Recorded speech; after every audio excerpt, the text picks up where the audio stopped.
Hello, welcome to Ken studies. CAPF AC 2019 का जो interview series था उसमें आज हम लेक्चर नंबर 15 देख रहे हैं। इसमें जो भी हम आज देखेंगे diplomatic versus straight forward answers. Many time क्या होता है ना कि जब क्वेश्चन आपसे पूछा जाता है तो आप ऑलवेज ट्राई करते हो डिप्लोमेटिक। कुछ क्वेश्चंस ऐसे होते हैं जिसमें सीधी सी बात है, आप स्ट्रेट फॉरवर्ड आंसर दे दो। एज सच वो क्वेश्चन इस वजह से नहीं पूछे जाते हैं कि आप क्या सोचते हो, या आप नॉर्मली जो भी चीजें है कि क्या किसी चीज में आप हमेशा टाल मटोल ही करते हो, या there are straight forward. Some time होता है, एक वक्त ऐसा जब आता है कि आपको स्ट्रेट फॉरवर्ड होना पड़ता है इन लाइफ ऑल्सो और in your duty also. Obviously है, as a civil servant, as a आप ब्यूरोक्रेट बनते हो तो ए लॉट ऑफ चीजों को आपको ध्यान में रखना होता है। बट इस चीज में हम देखेंगे कि यहाँ आपको चीजों में स्ट्रेट फॉरवर्ड होना है, वो उस चीज पे। तो अभी देखो, ये कोट हमने इस वजह से लिखा है कि ए लॉट ऑफ पीपल, जो भी आप इंटरव्यू दे रहे हो वो बहुत परेशान हो कि इंटरव्यू कब होगा नहीं होगा, ये चीजें। और ये रियली एक बहुत पैथेटिक सिचुएशन चल रहा है। तो इसमें यही है कि संयम जो है वो मनुष्य के जीवन में नई रोशनी उत्पन्न कर देता है। आपको संयम रखने के अलावा कोई विकल्प नहीं है। अब देखो, रही बात इस चीज का, ए लॉट ऑफ पीपल हैं आप में से जो मैसेज करते हो। हमने आपको बताया था कि 4 अक्टूबर के बाद आपका जो है वो होना चाहिए इंटरव्यू। लेकिन देखो क्या है, इंटरव्यू में डिले होने का कुछ कारण ये है कि इस अक्टूबर महीने में बहुत सारा जो एग्जाम कंडक्ट करा रही है यूपीएससी। जो भी पेंडिंग एग्जाम्स इनके थे, जैसे अभी इस महीने में आपका देखो, पहले सिविल सर्विसेज है आपका जो यूपीएससी वाला है। तो यूपीएससी सिविल सर्विसेज है, वो सबसे पहले उनको कंडक्ट करवाना काम है। फिर उसके बाद देखोगे, ये फिर इनका जो भी ये कंडक्ट करवा रहे हैं कंबाइंड जियो साइंटिस्ट मेन एग्जामिनेशन। फिर आपका इंजीनियरिंग सर्विस का एग्जाम ये कंडक्ट करवा रहे हैं मेंस वाला। फिर उसके बाद ये मेडिकल सर्विसेज करवा रहे हैं। फिर देखोगे कि ये आपका ये जो इंडियन इकोनॉमिक सर्विस और इंडियन स्टैटिस्टिकल सर्विस। तो बहुत सारे एग्जाम्स जो है, मल्टीपल एग्जाम इस महीने में, ये अक्टूबर महीने में ये कंडक्ट करवा रहे हैं। तो जो ये आपका है, जो एग्जाम वगैरह है, वो मोस्ट प्रोबेबली वो 22 के आसपास तक अभी इनका एग्जाम चलने वाला है। तो 22 को जो इधर रिटेन वगैरह वाला पार्ट है, वो कई एग्जाम, मल्टीपल एग्जाम ये डील कर रहे हैं। एक रीजन ये है डिले होने का। दूसरा रीजन यह क्या है कि बीच में देखो कि दिल्ली में कोविड 19 का सिचुएशन सही चल रहा था। उसके बाद फिर बीच में जो टेस्टिंग वगैरह बढ़ा, तो नंबर ऑफ केसेस बहुत बढ़ते गए।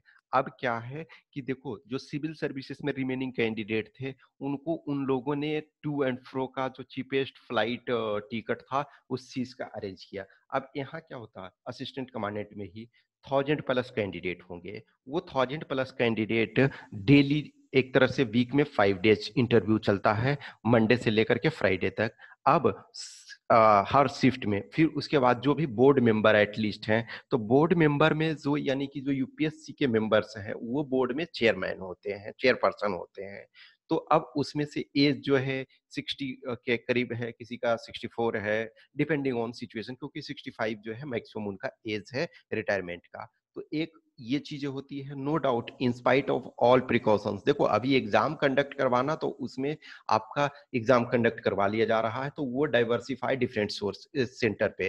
लेकिन इंटरव्यू जो है वो आपका धौलपुर हाउस में ही हो रहा है। तो देखो, सिविल सर्विसेज का जो इंटरव्यू था, इस वजह से कि उसका 4 अक्टूबर को लेना था, तो चीजों को, और उसमें ऑलमोस्ट जो है मैक्सिमम कैंडिडेट का ऑलरेडी हो चुका था, इसमें आपका स्टार्ट ही नहीं हुआ। तो अब ये चीजें, ये मानो कि इंटरव्यू आपका डेट शिफ्ट हो रहा। हाँ, ये जिनको ये कंफ्यूजन है कि एग्जाम के पहले, ये हमेशा ध्यान रखो कि यूपीएससी जो भी है, ये एग्जाम, नेक्स्ट एग्जाम जो है, उससे पहले अपना फाइनल रिजल्ट पब्लिश कर देती है, ताकि वो कैंडिडेट एटलीस्ट अपियर ना हो। तो आपका 20 तारीख को है, 20 दिसंबर को आपका एग्जाम है। तो यानी कि 2020 का, तो 2020 का 20 दिसंबर है, तो उससे पहले हर हाल में रिजल्ट देंगे। तो इधर मैंने बताया कि 22 तारीख को इनका जो भी है शेड्यूल समाप्त हो रहा है इधर एग्जाम का, जो मेजर एग्जाम इधर जो कंडक्ट करवा रहे हैं। तो 22 दिसंबर को, सॉरी 22 अक्टूबर को ये एग्जाम हो जाएगा इन लोगों का, जो कई एग्जाम्स अभी चल रहे हैं। उसके बाद जो टाइम होगा, तो यानी कि आपको वो अब इंटरव्यू 22 तारीख के बाद से ही कंडक्ट करवाएंगे। एक रीजन ये आपका जो केसेस बढ़ने का, जो कोविड-19 केसेस दिल्ली में बढ़ने का रीजन। अब देखो ट्रेन भी अभी है, लिमिटेड नंबर में चल रही है, तो खैर ट्रेन इशू नहीं है, लेकिन कहीं न कहीं वो चीज़ें आ जाती है कि सारी चीज़ों को मैनेज करना, चूँकि बिल्डिंग में भी डेली उतने नंबर ऑफ कैंडिडेट्स आ रहे हैं इंटरव्यू देने के लिए, तो वो सारा चीज़ को भी केयर करना पड़ रहा है। तो बट ये कन्फर्म आप रहो कि एग्ज़ाम, लेकिन इस बार भी मोस्ट प्रोबेबली है आपको टाइम नहीं मिल पाएगा, क्योंकि जब एग्ज़ाम हो और रिज़ल्ट आए और एग्ज़ाम के बीच में गैप बहुत कम होगा। तो इस वजह से जिनके पास भी अभी एज है, अटेम्प्ट है और जो सीरियस में हो, भले आपका हो जाए, फाइनल आप भले सिलेक्शन हो जाए, लेकिन you should keep continue with your preparation of जो भी आपका 2020 का एग्ज़ाम है, उस चीज़ के लिए प्रिपरेशन करते रहो। देखो, जब आप इंटरव्यू के लिए क्वालिफाइड हो, आप रिटन लास्ट टाइम क्वालिफाई किए हो, तो एक आपका कॉन्फिडेंस लेवल है, आप ऑलरेडी उस लेवल पे पहुँचे हुए हो, लेकिन थोड़ा-सा आप चीज़ों को करते रहो, रिवाइज़ करते रहो, ये इंटरव्यू में भी आपको हेल्प करेगा, या फिर बहुत सारे लोग सिविल सर्विसेज़ दे रहे हो, उसमें भी हेल्प करेगा, ये सारी चीज़ें। तो सिविल सर्विसेज़ वगैरह का है, हम वो नेक्स्ट सेपरेट वीडियो में उसके बारे में हम डिस्कस करते हैं कि सिविल सर्विसेज़ में जो भी अपीयर हो रहे हो, इन चीज़ों के लिए हम एक आज ही एक दूसरा वीडियो हम उसको अपलोड कर देंगे। तो आज का जो हम देखेंगे डिप्लोमेटिक वर्सेस स्ट्रेट फॉरवर्ड। तो देखो, सम क्वेश्चन होते हैं जिसमें आपको डिप्लोमेटिक की ज़रूरत होती है। सम क्वेश्चंस जो होते हैं उसमें स्ट्रेट फॉरवर्ड वो चाहते हैं कि आप जस्ट इमेजिन करो थोड़ी देर के लिए, कि वो पूछते हैं कि जैसे ए लॉट ऑफ टाइम होता है कि बहुत सारे फैमिली होते हैं जिसमें कि बोथ पेरेंट्स होते हैं, वर्किंग होते हैं, या कुछ फैमिली ऐसे हैं जिसमें बोथ पेरेंट्स जो हैं वो फार्मर हैं, या फिर वन वर्किंग है, या वन ये हाउस में ये अपना हाउस कोर्स देखते हैं। अब उसमें देखो, आज के चेंजिंग सिनेरियो में बहुत बार क्या होता है, मदर आपकी जॉब कर रही है लेकिन फादर या तो एग्रीकल्चर में लगे हुए हैं या नॉर्मल कोर्स ऑफ एक्शन जो भी है। तो ये कुछ जगह है कि मदर घर में रहती हैं और फादर बाहर जॉब करते हैं। कुछ जगह है कि दोनों जॉब करते हैं। कुछ जगह है कि दोनों कृषि में लगे हुए हैं, एन नंबर ऑफ चीज़। अब उसमें से सिचुएशन कभी हुआ कि फैमिली में आप किन के नज़दीक हो या कुछ ऐसी चीज़ें, तो हमेशा डिप्लोमेटिक की ज़रूरत नहीं होती है। या फिर देखो, अब जब ये बोला जाता है कि आपके ओपिनियन में, मान के चलो कि जैसे पॉलिटिकल, सपोज अभी बिहार में इलेक्शन होना है या कुछ उस ढंग का चीजें होना है। अब किसी में ये पूछा जाता है कि ये आपको क्या लगता है, तो अब आप उसमें भी डिप्लोमेटिक, वो जान रहे हैं कि वो आपकी ओपिनियन चाह रहे हैं।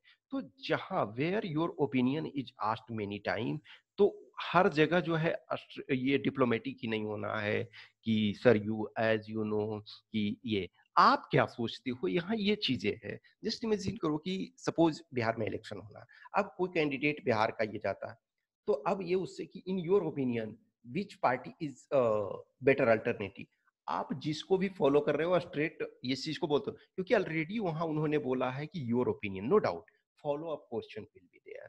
तो आपको प्रिपेयर रहना है। आप इस कारण से, कुछ तो कारण होगा, किसी चीज को हम लाइकिंग डिसलाइकिंग हमारी होती है, तो हमारा कुछ तो रीजन होता।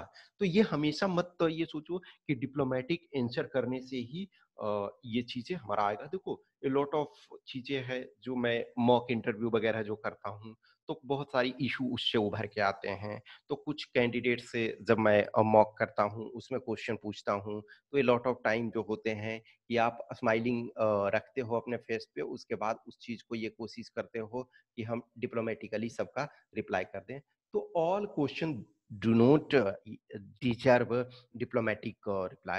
Sometime you should be straightforward कि ये आपका, जैसे आपके लाइफ के कोई डिसीजन ही होते हैं, आपने प्रीवियस ईयर में या कुछ चीज़ों को ये किया, तो every time it doesn't require कि all sir as you know both the things bear on that. वो जो एक कहते हैं ना कि मैं कभी कभी शायद आप लोगों में बोला हूँगा कि अमेरिका के जो प्रेसिडेंट हैरी एस्ट्रूमैन थे, जो यानी कि वर्ल्ड वार एंड होने के टाइम पे वो 1945 से लेकर के 1953 तक वो अमेरिका के यूएस के प्रेसिडेंट रहे। तो बोलते थे ना कि I want a single handed economist. I meet every economist, they are double handed. They will say on one hand this will happen and on other hand। तो आपका हमेशा जो होता है वो चीजें नहीं होना चाहिए। अब ये जो बहुत बार जो होता है वो सिचुएशन, ये कोई फिक्स चीजें नहीं है।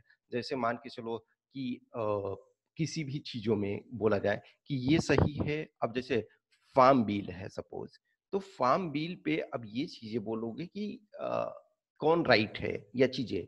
अब उसमें से नॉर्मली जो है कि फार्म बिल के बारे में आपको जानना होगा या लेबर लॉ के बारे में आपको जानना होगा, लेकिन जब स्पेसिफिक क्वेश्चन उसमें से आप अराइज किया जा रहा है, तो जहां आपको वो चीज लगता, फिर उसके बाद स्ट्रेट फॉरवर्ड क्वेश्चंस कुछ बार ये जरूरत होती है कि देखोगे ए लॉट ऑफ टाइम कुछ जो पॉइंट्स होते हैं उस पे वो अधिक स्ट्रेस करते हैं। जैसे आपका कुछ वो चीजें सिर्फ और सिर्फ आपको फंसाने के लिए नहीं करते। बहुत बार क्या होता है ना कि जब कोई भी क्वेश्चन पूछा जा रहा है, चाहे वो आपके सब्जेक्ट का रहे या कुछ का भी रहे, आपके सब्जेक्ट का ही सपोज क्वेश्चन है, आपके ग्रेजुएशन का या आपके कोर एरिया का, तो उसमें से वो पूछते हैं। अब पूछते हैं तो आप सही जवाब मान के चलो कि प्रॉपर अप्रोप्रिएट नहीं, वो और डीप पूछते जाते हैं। एक ऐसा जगह आता है जहां आपको स्ट्रेट फॉरवर्ड जवाब देना होता है कि ठीक है, ये this is the solution. Otherwise नहीं है तो नो इशू। कहीं भी एन नंबर कुछ क्वेश्चंस के जवाब देने या न देने से सिर्फ नहीं होता है जो सिलेक्शन है या फिर मार्क्स जो मिलता है। मार्क्स जो ऑलरेडी मैं जो इंटरव्यू का फर्स्ट लेक्चर वगैरह है, तो उसमें से हमने ऑलरेडी बताया कि यूपीएससी एक्चुअली किस किस सब्जेक्ट्स पे किस किस डायमेंशन को कवर करती है, वो आपको जज करने में या आपको मार्क्स देने में। कि समटाइम यू विल फील कि हमने सारा जवाब दिया लेकिन मार्क्स 80 ही मिला। कुछ लोग के कैंडिडेट टेंशन में रहता है कि हमने बहुत सारे क्वेश्चंस के जवाब नहीं दिए, स्टिल मार्क्स 105। तो जो होता है कि वो एन नंबर ऑफ पैरामीटर्स पे चीजों को करते हैं।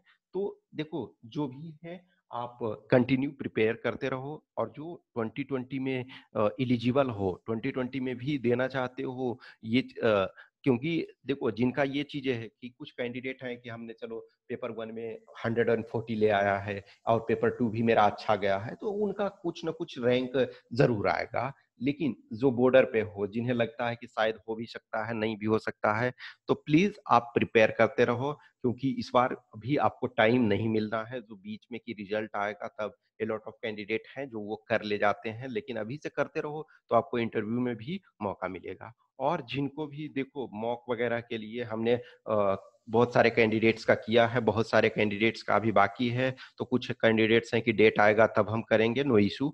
जिनको भी मॉक वगैरह चाहिए या फिर जिनको भी पर्सनल कोई भी गाइडेंस चाहिए, तो वो आप जो है वो हमें अपना डीएएफ भेज दो।